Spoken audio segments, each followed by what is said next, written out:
live now. Live! Right on. All right, so we're What's live. up, Facebook? Live for the first Monday meetup with Team Son of Andre. If you guys don't know, they're based out of Washington State. And we got Brian, we got Matt and Mario. And we might have somebody else join in. We're not sure. I think Kirk is qualifying for his sim race tomorrow and wants to start 30 seconds. So he'll sitting there for 4 hours doing laps. But anyways, why don't you guys start by telling me a little bit about the team and car and your regular team member.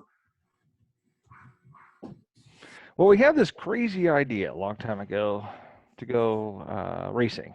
All of us really liked racing, but Brian and I were trying to figure out a way to go racing, but not just do club racing, but how to do some kind of endurance racing that we could do as a team. And that's when that was the Lemons and the Chump Car series had just kind of hit the ground. And so we found the rule book and decided we wanted to go Chump Car racing. And that was kind of the idea behind the nexus of it, that we would do endurance racing. We had done some dabbling in the Northwest. Portland has an 8-hour endurance race in the fall with the sports car series, and we had done some, either participated in driving or participated in crewing throughout the years, some different cars and that. So we always had the allure of wanting to go do it, but it wasn't until these new team-based endurance series came on board that decided it was a nexus for us to build a car. Cool. So why'd you guys pick the Mustang? Well, I guess maybe step back and tell them, because this isn't the first car you guys built for this, and that's, I guess, where the team name comes from. So why don't you guys tell me about that? Well, to kind of expand on the story that Matt just said, Matt called me up one day and said, basically, what do we have to do to make a Mustang last 24 hours? And so that kind of started us down this whole road. And since, because of what I do for a living and my knowledge base with Fords and the product, Matt already knew that I had a pretty good basic knowledge of what we could and could not do to a car to make it hold up pretty well for the series. So the Mustang came pretty natural to us, just essentially because I know the car really well and the products, and we're able to increase our reliability because of that. Just so happens that in the back of the shop that Brian works at, there was a Mustang also just kind of hanging out back there.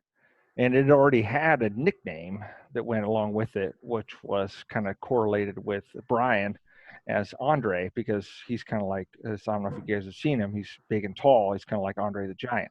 So Andre became the nickname for this car that was going to get built to possibly do some other kind of racing. It was going to possibly be like a shop car that was going to be racing and that sort of stuff. And we basically, I would say, kind of stole that. I mean, borrowed that from the shop, and it became Brian's, basically, in order to build and put this thing together. One thing coming from the racing world we did when we took basically Brian and I's idea and brought it to Mario and Roland was that we needed to do this partnership, because I had seen team cars in the past be built and put together and how atrociously bad it happened when multiple people owned the car and some other horrible things like that. So we had already decided that one person was going to own the car. All the money you put in the car was absolutely gone the moment you put it into it. Right. And so that we could, if there's something went wrong between us, or if we needed some separation or somebody needed to take time off, sorry, your money's gone, and Brian owns the car. And that's kind of the way it went. Yeah, and that's a good point, because you see over the years a lot of teams where they have the group 25% or 33% in, and everybody owns the car, and then one person wants to take time off, then the whole team kind of is at the mercy of that one person. So that's a good point for new teams that are building cars, is one person owns the car and everybody else just pays into it or whatever. And yeah. So the first car was a labor of love. We had all these wild ideas. We're going to cut the roof off. We're going to side pipe it. We're going to make it into a Mustang Cobra, kind of like a kit car. And it was going to be loud and obnoxious, and flames are going to be shooting out. And we're empowering the whole chump car, a little bit too much lemonsy kind of idea behind it. And luckily we got smart and didn't do that. Just so happened at the time, the Mario had nothing but time available. So we were like, hey, Mario, hey, want to be part of this team, which means you're going to sweat and work on this car constantly for the next 4 months. That sounds fantastic. And so Hell yeah. Mario came on board right away. He was an engineering student and designed a cage on CAD and put it into the SolidWorks program, bent all the tubing, put it all together, stripped down to the car and put it together. So that was, in essence, we didn't know it at the time, but that was the car that was named Andre, the all like goldy or weird light browny kind of a car. And that what was the first race that you guys entered that in? First race was the Spokane 24 for the chump car. Very first race, very first thing at all. And you guys were telling me that car didn't last very long, or that race didn't last very long. I didn't get into the whole. No, we Not had for us. We had a little bit of a incident. We learned a lot on that one. We basically started out the race. I only started it out because I had out of all of us, I had the most car-to-car experience. We put Holston in after that. Ironically, we were on the radio with each other, reminding each other to, keep our pace set because our intent was to finish the race. No, Roland went in second. Roland was in second, and then Brian went in afterwards, and he was just giggling and having a great time. Meanwhile, we had a little bit of a leak coming out of the rear of the transmission. So Mario was out trying to find a rear seal for the transmission to try to make it so we could get this oil leak under repair. And by the way, he was at the store buying some food because we didn't have any food or anything. We're going to do this 24-hour race. We hadn't slept like at all. We get to the track. We had no food. So he's buying food and getting the seal. Well, I'd come out of the car and I was on radio. Then Brian came out of the car and Mario wasn't back yet. So I put Roland back in the car, not realizing that he was totally wiped. And so he was doing laps and basically lost control of the car in turn one and we had catastrophic rolling ball of nastiness. Thankfully, Mario did all his work because Roland, literally walked away unscathed. Yeah. And I also never drove the car, so I never got to drive it in a race. I put it together. That wasn't that big of a deal, but it's sad to see the whole, like, what do we do next? I mean, this car we spent so much time to put together, and the team is what we put together, and now, like, we don't have a car to go race anymore. It's like, man. So how long did it take to recover from that race to, I guess now it becomes Son of Andre? Well, it's one of these scenarios where we had agreed, just like I told you at the beginning, we'd agreed that one person owns the car and all the money you go in is gone. So at that point, it was totally, there was a total opportunity for everybody to just walk away and start over or something like that. It was done. But Roland decided that once he realized what had happened, that he stepped up and he said, tell you what, I'll bring the car back to the way it was. I'll finance the car back to the way it was, and then the team itself will finance together the next level of what the car needs to be. And so, ironically, there was a car, a body on a trailer that was headed to the scrapyard that Holston knew about, and it was like, don't take that to the scrapyard. That's ours. And literally brought the pieces together and tried to tear off what we could and save. And then we, instead of having Mario, because now his life had slightly changed a bit, and he didn't have unlimited time available for 4 months to put the cage back in. We hired a guy we know to basically salvage parts of the cage and put the cage back into the new car, which is still the car we have today, which is the Son of Andre. Right. That's cool. So did that car go on? That car went on to race at the 36 hour, right, in Spokane? Correct. And correct. There was some story that I want to hear about from Mario about some hitchhikers. Is this... Do I want to hear about this story? I don't know. Mario looks confused. I'm confused. I'll clarify that a little bit because Mario wasn't in on that conversation. No, Mario, just real quick, Kirk saw a picture of us at the 36, and you were in full Montana, full on hair, beard, the whole thing. And Kirk's reaction was, "Did you pick Mario up on the way in as a hitchhiker?" Anyway. Oh, okay.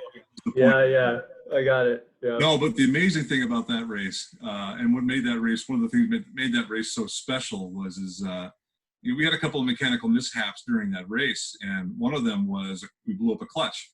And Mario was in school in Montana, and he came in to the race, and he brought a couple of his Montana buddies with him.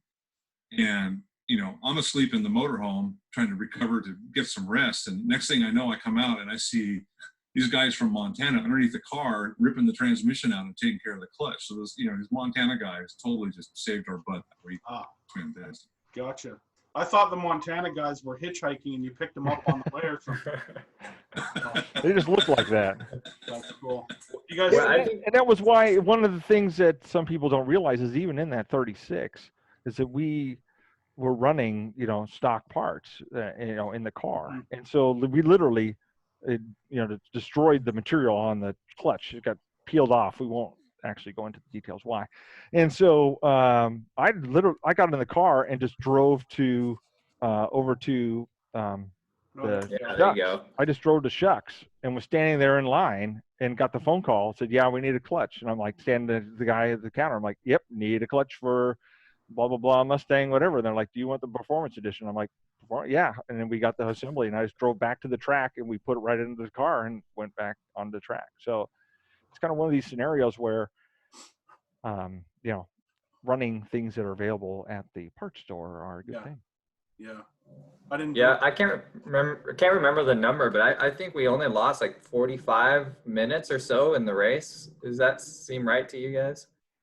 The hard thing is kind of like we alluded to you, Jason, when we were kind of messaging back and forth, is that the 36 is we literally, after the 24 and crashing to death and that sort of stuff, I shouldn't say death, crashing the crap out of the car and getting a hold of the car. The 36, our whole goal was just finishing the race. Now, we were taking it serious, but it was finishing the race, finishing the 36 and competing the whole way through, and we finished it. At the very end, though, I did an analysis basically of every pit stop that we did, the time that was wasted, and our time that we lost doing our mechanical fixes. And it floored me to realize that we were been a contender for the win. Right. Yeah. If there was kind of like this big revelation for us in that even though we thought we were taking things serious and we thought we were doing things good, is that we needed to advance a whole nother level and details in order to basically compete and win these races. And win became our next only option. Was we're going to do these endurance races and we were going to win. Yeah. Cool. You think that race is a once ever, like you could ever do one that long again? Or is that something that is just, it was what it was and it was just too much on the crew and the car and the team and everybody else? Well, I don't want to hog all the spotlight here, but when we did it before, our whole goal was to end, right? And so somehow we survived, and I don't even really remember how. I don't remember sleeping, but we did, and we survived. But what we've learned now within the 24-hour races, we could do, and probably would like to do at 36. The difference is it's so much harder now, and there's so much better competition, and it's so difficult to make sure you keep your nose clean the whole time. Right. And so to keep your nose clean for 36 hours, the only reason why you're able to do that is because most of the cars have an issue and you're down to maybe a dozen cars at the end, so you aren't as susceptible to have an accident or have some kind of car-to-car issue. Yeah. I personally would really love to do another big long race again. The memories I have of that race and the challenge it took to make the car finish and prep the car and the whole team organization that we had going on, it's really memories that you pass on to your grandchildren, that's for sure. I don't think that these kind of races should be, maybe even once a year. They're just too big, and I know on an organization front that how difficult it can be. But I think that maybe something like this every couple of years, something to look forward to, and something to really challenge yourself towards is for me personally, that's a challenge I would love to take on again. Every time one of the big races comes up, a 24 or whatever it is, those are the ones that I'm always looking at. Like, yeah, okay, that's going to be really hard work, really hard to prep the car, really hard to organize everything. But that just makes the race and the potential finish and hopefully a win even better. Yeah, you see with the 36 too, it almost like re-energized the whole idea of endurance racing, and you had to pull in a whole bunch of new people to get a team that was big enough to pull off that kind of race. You couldn't just do it with a 4-man team or 4-person team. You had to have other people, and it inevitably brought more people into the fray and kind of expanded it, and more teams kind of sprung out of that too. So yeah, that was definitely an iconic race. I wasn't able to go to that race. I helped prep the car with Martini, and I couldn't go to the race and was following along on race monitor the whole time. But when did your guys' first win come? That was at the Ridge. I don't remember the exact date or the format of the race, but that was at the Ridge. That's when, after the 36, we, like Matt said, we got together and we had a discussion about where we're going to go next and how much more money we're going to have to spend on our team to keep the car in the race competitively for an entire race. And once we made that decision, there was kind of like no turning back. And so the Ridge, and I don't remember which event it was, but that was our first one. Is that the one where Matt, where you were holding? I saw a picture of you holding up the trophy. Yeah, that's the day 2 was, oh my God. Because what you don't know is there's a whole nother story. Of course, like every race weekend, there's a story behind these things. And then, so that race, we went out and like we were dialed. I mean, we did our homework. We just like we talked to each other all the time. We got everything prepped, everything going, got just everything squared away within the car. And Mario was off at school, so it was just me, Brian, and Roland. But these were like 7-hour races, I believe they were. And so you had to cycle. You were going to cycle through because it was over 6 hours, but you had the one to go. Mm-hmm. And what happened was this is the first time that we had been, as the car improved in speed and the rules were changing and everybody else in the grid was changing and the tire performance was changing. We got to the point where we were going quite fast. And in the race, Brian was at the wheel and he made a radio call and said, I don't feel well. And I had known that because my cousin had just had an issue previous that same year at Pacific Raceways. And I knew exactly what that meant. Yeah. And I was just like, give me 2 laps, and basically grabbed Roland. We jammed him in the car and went. Yeah. And then basically cycled through that I drove, and then Roland went in for the finish. But what Roland didn't realize is that he only needed to do 3 laps. There's the whole timing with it. Yeah. So he only needed to get in and do 3 laps, and we're flying. Of course, I'm on track, and we're trying to make up all this speed, and they're trying to talk to me from the pits, and I'm just screaming back at them like, here's the deal. I'm going to go fast, and I'm going to pull in, and then we're going to win. That's not really a good strategy. But that was not. He needed a little more explanation than that. And so Roland got in the car and went out like he normally would, trying to take care of the car and trying to get warmed up and not do anything stupid. He didn't know that second and third place were right there. And so second lap around, he got passed, and it was in second place, and then he got passed again, and we took the checker flag in third place, like literally in those last laps, because he was not aware of the importance that he needed to go fast right out of the blocks. And so Holston did a whole bunch of stuff to make sure that he was squared away for the next day, all the ginger ale, all the wife tail secrets, all this, blah, blah, blah. He went back out and hammered down. Everything was looking great. And then I got the radio call again, which basically like, it's happening again. Right. And it's like, is that whole thing of like, holy shit. Because this is the whole reason why we're doing this. Remember, we were only there to win. This wasn't like there to like hang out and like thumbs up. This was only there to win. Yeah. And so we did the same thing over again. Roland went in the car.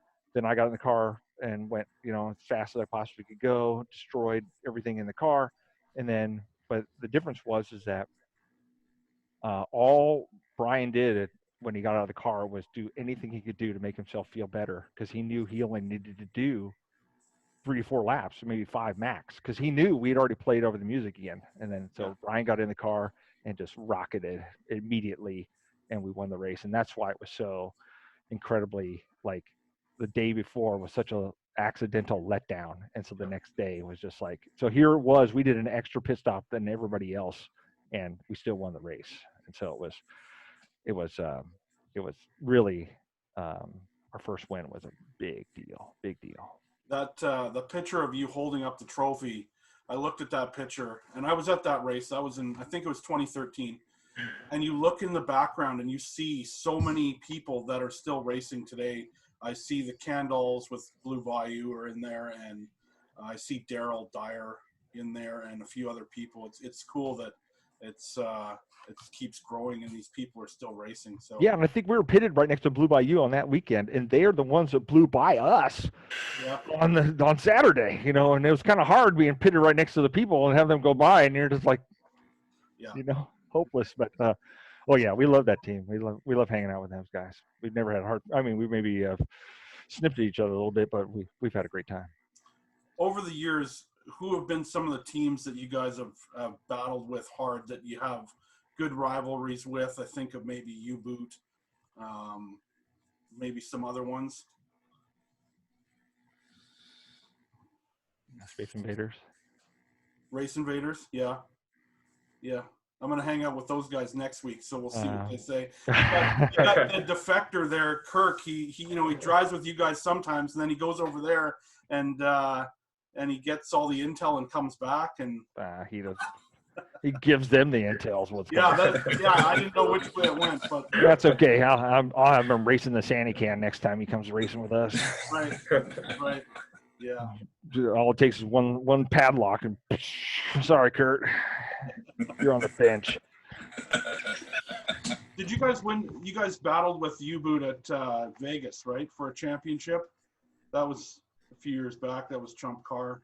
Yeah, that was fantastic. That Matt wasn't able to go to that event, but that was a really fun weekend. And man, hats off to the U-Boot for overcoming. I think they lost a spindle or something like that. Something, yeah. All they had to do was finish in the points high enough, in second place, and they could take the championship. So, we drove hard from the start, and we had, relatively no problems, and tried to really, keep the lap count really high. So they had to really work hard to overcome whatever the situations. But they came back from the failure and kept the car in good condition the rest of the place. And I think they got it. I don't remember what the final points was, but it was close. And so hats off to them. They really, really overcame a lot of challenges that weekend. So it was a good run. Cool. What are some of your favorite tracks, or your favorite tracks? Oh man, we all love Laguna. We wish we could go down there more often. But that whole preparation we were telling you about for the first year for Chump Car, which just, we're talking a lot about Chump Car, but that's because it leads us all into this Lucky Dog. But we really enjoyed that track. Running the Thunder Hill was a lot of fun. We went down, ran that. We had a great time at Utah, a little bit better time Utah the year before Lucky Dog went there, since we won that 24-hour race. And not that we didn't have a good time with Lucky Dog, we just had, we just couldn't play the point system quite right. You guys were dominating at Utah last year. And we still didn't win! I know. Yeah. Somebody came up with these rookie freaking point system where the last place guy gets like ×7, and then like if you did all these laps and you were slow, but you were actually Randy Pope's doubled your time, then you got like 20 more points. And then if you like waved at the pace car twice, you got another 10. Yeah. Frick. Matt's not bitter at all. Yeah. No, the Utah thing was you guys were doing like killing it, and then I think it was either the first or the second sprint. Michael's in the car, goes into turn one, and I'm not going to name names, but somebody went flying down the inside on the gravel and literally T-boned you in the door. Yeah, and Michael, I mean, like he had a big crash in his BMW, and then getting hammered right in the door by a black car. I won't go any further, but we got Super Dog. Guys, yeah, Yeah, Super Dog in the We one. got Super Dog, so us jerks pulled in and said we're done, which actually we were having a mechanical problem. So Yeah, Yeah, it was a lot of things, I feel like. yeah, but that was a tough pill to swallow. When basically we did either extremely well, or was on the podium for every single race of the entire weekend except for 2, and to not win was difficult for us. That was a difficult pill to swallow. Second place is still good, but it's really the passion that, like the other teams would be the same way when you talk to them. It's we're going to win. We go to these events and we plan these events and pick these events, and our whole goal is to win. right. And so Mario, what's your favorite track? I would have to say either ORP or the west side of Thunder Hill. I mean, my tops. Yeah. Right. We had I remember a few years ago, I had a really great experience on the west side of Thunder Hill as a preparation, I think, for Utah when we first went there. And it's a great race, had a great battle. And it was, so I really like that. I love the like sprint style of that track. Yeah. Brian, what about you? For a favorite track, I guess, like these guys are saying, it's kind of associated with some of our history and the tracks we've done well at. So I'm always going to have, a deep love of ORP just because of our 24-hour finish there and what we had to overcome just to get to that race. There's a whole story behind that as well. So winning that race, that track now has a really special meaning to me personally as a result of it. But it's also a fantastic track to drive. I mean, having been to Laguna Seca a couple of times now and reflecting back upon that and some of the tracks we have here in the Northwest, it's like, as fun as Laguna Seca is to drive, there's always that I don't know what the best way to say it, but there's that whole vibe about being Laguna Seca. It's a legendary track.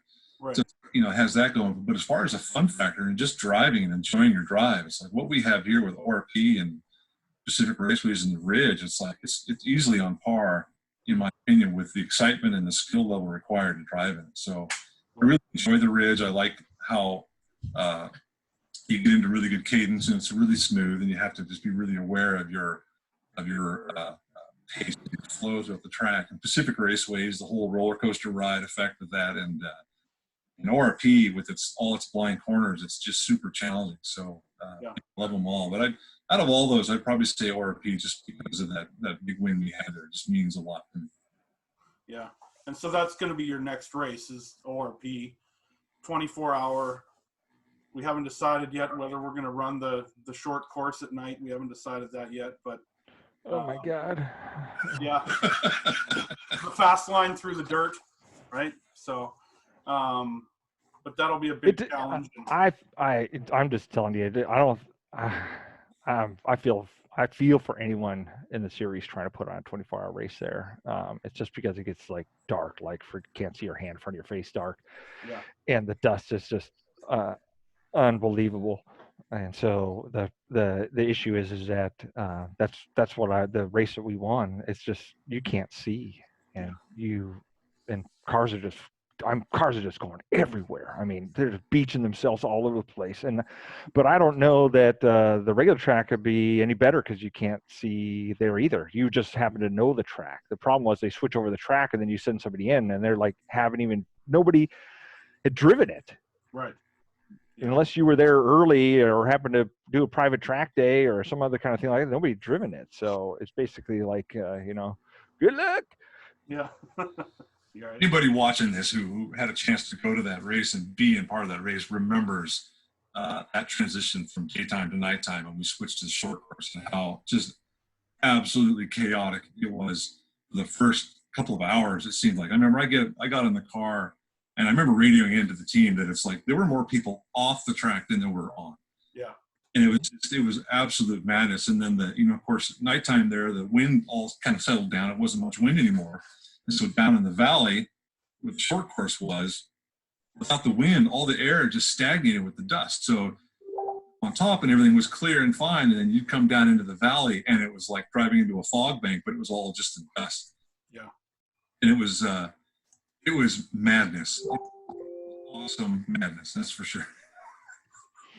I can tell you, Jason, it's not that I know that within organizing these things, you rarely have the chance to talk to the tracks, but one thing that we thoroughly enjoyed about Utah when we did the 24-hour race, because it is pitch black there also, was they put actually reflectors out as markers in the corners, and they may not be in the spot where you want them to be. What it allows you to do is get your bearings set when everything is black and everything is flat and you can't tell the difference between the dirt and the road. You pick up that reflector and you know where you're at. Yeah. So it's especially when half the dirt is on the road. well, yeah. I mean, Utah, same thing. Anybody goes off, you can't see anything forever. Spokane, the people have ridden that. They go off, you can't see anything. ORP's the same way. It's definitely a dust storm of death. You guys have, I know there's a couple races where you guys had it just slipped away. We talked about the Ridge, but what about the two Thunderhill, the last 2 years, 2018, 2019? Oh my God. Heartbreakers. Yeah. Heartbreakers, yep. Oh my God. Last year Hate was talking about it. Yeah. Well, let's what happened in 2018 is me being the chief mechanic on the car, I didn't predict the effect of the California fuel we'd use and how badly that would affect the engine performance. And I should have known a little bit better. And so on the practice day, we basically destroyed the engine. We broke 3 of the 4 pistons in the engine. And luckily, yeah, there it is. Yeah, look at that. Thank you, souvenir. Trophy. Here, Brian, this is literally from running California gas. Yeah. I mean, I even I took a little bit of timing out of the engine, kind of thinking that we might have an issue, but I didn't think it would be that bad. So we broke the engine on Friday, and luckily, some really good friends of ours were there with their car just for a test day, and they had a relatively similar engine to ours, and so we all high-fived and we all got to work. And me and Mario and the other guys in the team, we basically swapped engines and borrowed their engine for the weekend. Yeah. And so at 3 a.m. in the morning, much to the dismay of a lot of the campers there at the track, we got it running and got a car for the Saturday's race. And we had a couple of problems at the beginning of the race with some oil leaks we had to patch up and fix and take care of that. And then we made it to the grid, and we actually started with the rest of the group in the grid. And actually, we were doing pretty good. But then we ran into a problem where, since we screwed up. I mean, I've been awake most of the night. Mario had been awake most of the night, and we just lost track of our team management strategy. And we weren't keeping tight with the drivers, letting them know about pit lane speeds and paddock speeds and problems on track. And we were all kind of flustered about the whole thing. And we ended up racking up like 25 minutes of penalties by the end of the race. We actually finished the race, but with 25 minutes of penalties, there's pretty much no way you're going to come back from that. So, yeah, we worked super hard to get the car back on the grid for Saturday, but as a team, we just totally lost our sight of the, of the eye on the prize thing. Just kept lost. And as a result, that was the defeat of that race.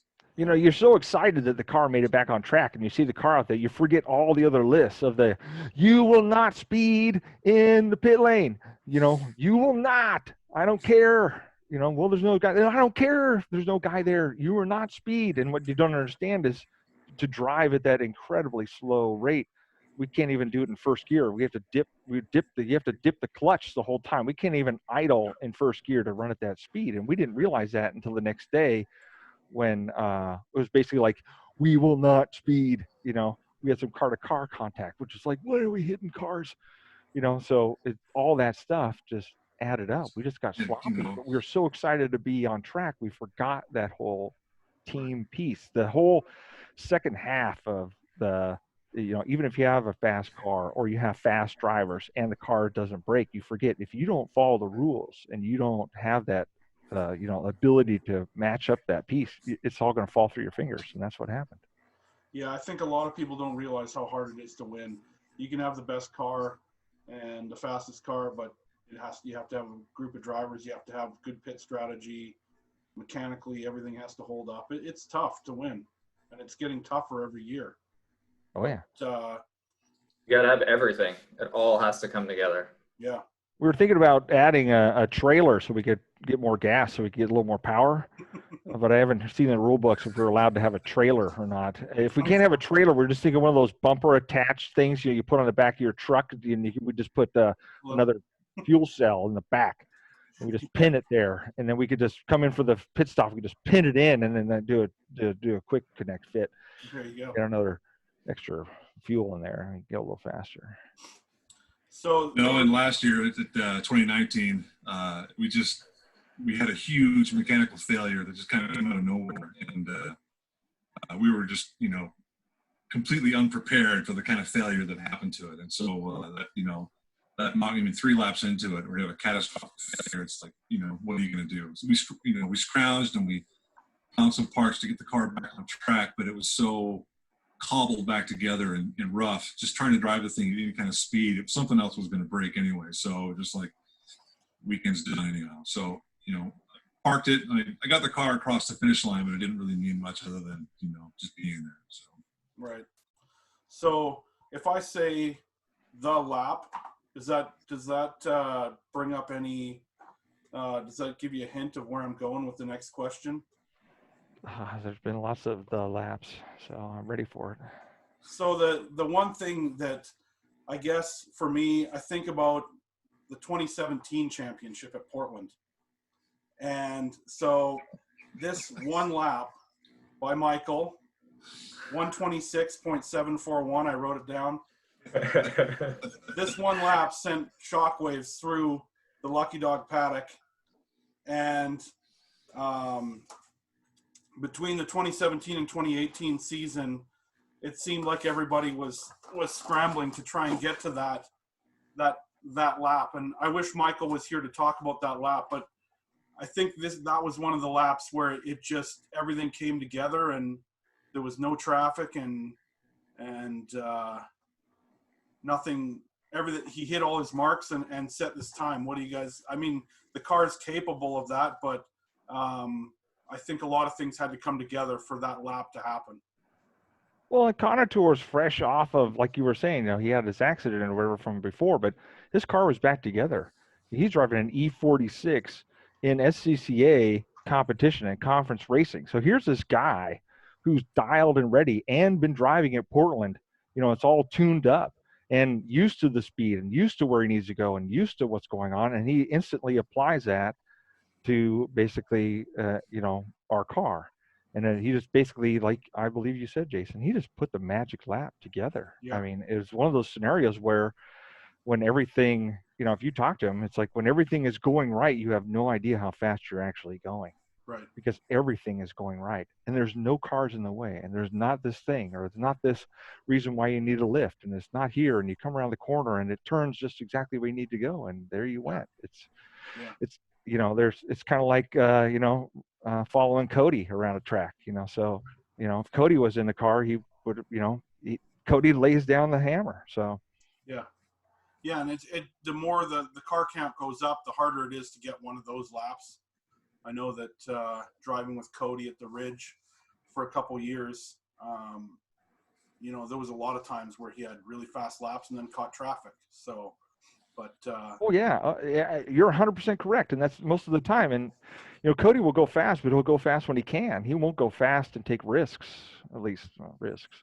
But loved it. Even the year that we had the motor trouble and that sort of stuff, my fondest laps were running with Cody at the end when we were both, getting Danger Ranger, Super Dog. Lucky you just let us all run because it was the end of the race. But shoot, we did like 4 burning laps or something like that, or 3.5 burning laps, and I caught like a little piece of traffic and then just went the hammer down to catch him. And I was like, all of a sudden it hit me like, what are you doing, man? This is like as much as you love going super fast with Cody, let's bring the car home. Somebody did spend the entire night putting the motor in. This is not for the win. This is like, maybe if you did perfect, you could get 7th.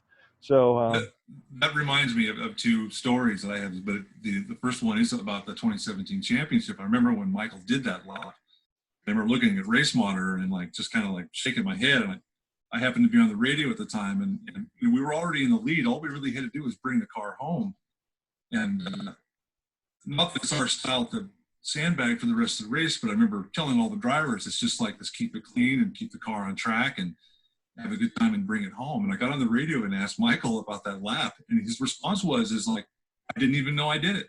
It was so easy. Everything just kind of came together. And it's just one of those situations where we find after doing this for a while, sometimes, the sun will go behind the clouds and suddenly the car gets a second faster, just out of the middle of nowhere. And, every condition just kind of lined up and it just kind of worked. Yeah. Yeah. And then there was another time, one of our races, the 24-hour race we won in Utah. This is the same kind of story where I'm in the car, it's nighttime, and I'm doing my stint at night. And just really, really hard on keeping the car on track and keeping it clean. We're in the lead. It's just important to just keep the car clean and safe and bring it home, and watching my lap time and trying to be consistent. And then I remember one of the guys on our team at the time was driving this, Ronnie, gets on the radio and tells me, it's like, hey, I know you're having a good time and you're running some great laps, but we got to bring this car home. And that was just another, just like Matt was explaining, it's a reminder. I'm like, okay, what am I doing? Okay, I need to just back it down a notch and just relax and stop really trying to push myself or push the car to the edge, because it's more important about the team and bringing the car home. Yeah. Yeah. What would you guys say is like maybe a couple tips for either new teams that are just getting into Lucky Dog or teams that are been driving for a couple of years, but they just keep having mechanical issues or they keep having reasons why they can't get on the podium? What you guys have a ton of experience. What are some of the things that you guys could give them for tips? Well, I mean, it sounds silly, but basically, like we said with the clutch, if you're using factory parts, they almost always last longer than some aftermarket parts that you buy. It sounds goofy, but that's almost always indicative.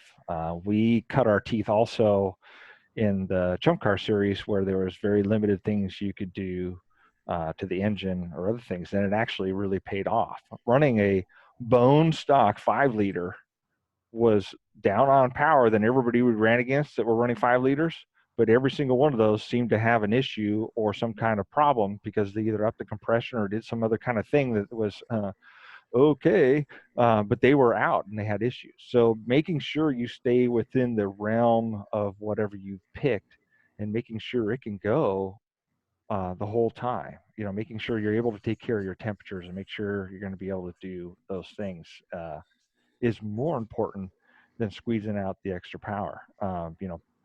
People are absolutely convinced that we have oodles and gobs of power. When we made that motor swap, a couple of years ago, and we're there, the intake and stuff for that motor was totally off for what we had, and we were way down on power. The only reason why I could keep up with Cody, in that BMW is down the straight is because I was sucking his freaking draft. Mm-hmm. And I was revving the crap out of the engine, but it's just we didn't have the power. But what we had is we had great balance, and so it's really the whole package, putting it together. I would really suggest that people understand what their goals are, and this is what came out of the 36. And looking back on where we're at, you have to set all these goals that are obvious, but you need to write them down. Like, can your car go 2 hours? Can your drivers drive that car for 2 hours? Or is the seat position comfortable enough that you're going to get and drive it for 2 hours, then get out and then get back in and drive it for 2 more hours? Yeah. These are a lot of times more important than is my car fast? It doesn't, how much power do I have? Because the cold reality is you have to put the freaking gas in it. So you'd have 700 horsepower, but then you're going to need like a 70-gallon tank. And how long does it take to put 70 gallons in a car? So all of these things all pan out, and you can walk the paddock, and people with the power aren't always winning. Yeah. One of the things that I've always told, some of the beginner teams that have started out, they've asked me the same question is, and I've kind of alluded to this earlier in the conversation, is one of the reasons we've done well is because we have really good knowledge of what we're using. I have, long time experience with these parts and pieces, so I'm pretty selective about what we put on the car. And I try as hard as I can to eliminate any variable, anything I don't know about. So if there's some hot new product on the market or something other teams are doing, I'm always going to be skeptical of it because I haven't had personal experience with it, or nobody I know has had personal experience with it. So we're very careful about what we put on the car and what we choose for the reliability aspect of it. Because, our biggest criteria, of course, for the car is going to be the safety factor, keeping the car safe of any kind of incident. The second thing for us is the car's got to be able to finish the race. Yeah. You can't finish the race. Why you even bother trying to go fast? It's all about trying to get this car across the finish line. And if we can, make the car fast at the same time, that's always going to be a bonus. But trying to get the car to finish the race is the most important part. So what I tell people is you need to be familiar with the car and the parts you're choosing for the car. So it's kind of like a go with what you know strategy. So if you're familiar with Mustangs, or you're familiar with Camaros, or you're with the Civic, whatever it is you're really familiar with and comfortable with, you have access to broader knowledge base of the products that work and don't work. You have your own personal experience with it. You know where to get the parts. You know any spare parts availability, and you can carry spare parts with you. So that's the first aspect. If you don't have that kind of knowledge base, you're not familiar with a comfortable brand, then clearly keeping an eye on the competition, what everybody else is doing, seeing which cars tend to finish races and which ones have more mechanical problems, then that's a judgment call there. But for us, it's always been about knowing what we're putting on the car and having that knowledge of knowing that this part's reliable and this part's not. Yeah. Cool. I'm just trying to think of any, the one thing that came to mind when you were talking about doing the engine swap is how many times have you guys done an engine swap at the track? Just that one time, or one time? Just that One blasted time. But it seems like, how come you can do an engine swap and get it done in, X amount of hours at the track, but then it takes, 2 weeks to get it done at the shop? Is it the doing it right and just jamming it in? I think right. Yeah. How many times do you do it at the track and then it blows up an hour after that? That's probably a good question. I know I've done my fair share of motors. Well, the fun part about swapping a motor and putting someone else's motor in it is then when you get done, you get to rebuild two motors. It's also interesting, just to go back to what that we were just talking about, is the first time we ever had to do an engine at the track was our new hypo engine. Is a better engine, the 347. Yeah. And the old 302 that was just bone stock reliable. We never had to touch it. So, right. And that engine, we debate amongst ourselves whether that engine's faster at certain tracks. Mm-hmm. I think, Brian, we've talked about how you think the 302 is faster at ORP. It is, because it's about 100 pounds less weight on the front of the car. Right. So it's kind of interesting. It is. It's as these teams try and get faster and faster, you start to see the reliability, especially in the A class, starts to go away a little bit.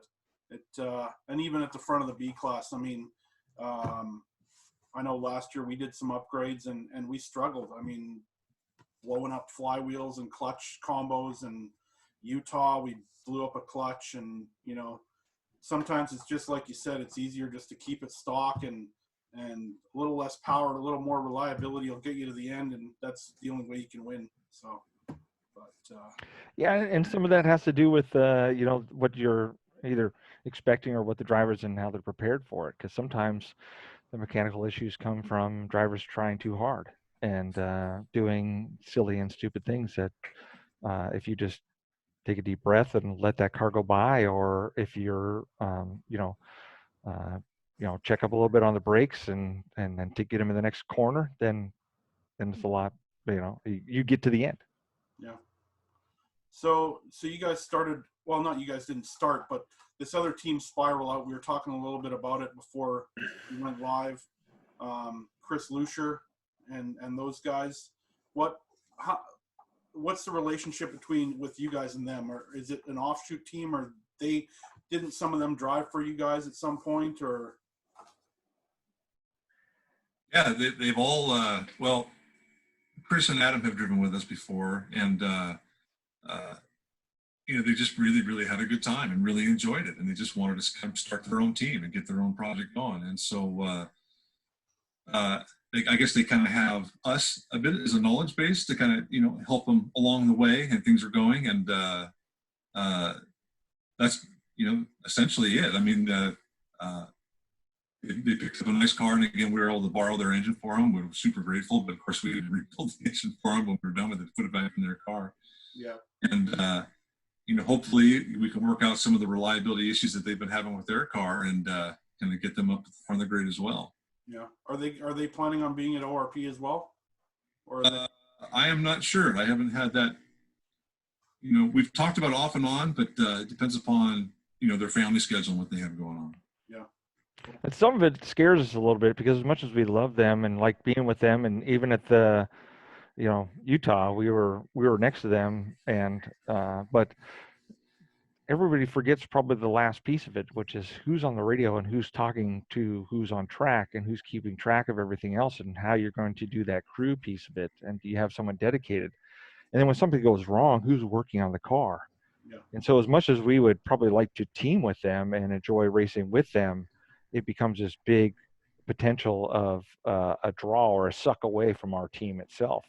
It's different. It's very different at the track when you're helping somebody who's not a team member, because you can blow them off at any minute to help your own team and get what you're there for. But when, your priorities get mixed up, and that's where I think we've talked as a group, that would be the most difficult part. It wouldn't be running with the guys. It wouldn't be, having some cooperative effort, or, it'd be nice for groups to go run gas or tire swaps and that sort of stuff would be great. But it's really the who's on the radio, who's helping people out, and who's fixing the cars. That's the hard part. Yeah. Well, final thoughts. I really appreciate you guys taking the time to hang out and give us your story. And a lot of people don't know the story. They just know this black and red Mustang. Somebody was saying earlier in the week that when you see you guys in the mirror, you know that they know that they're not in the race anymore.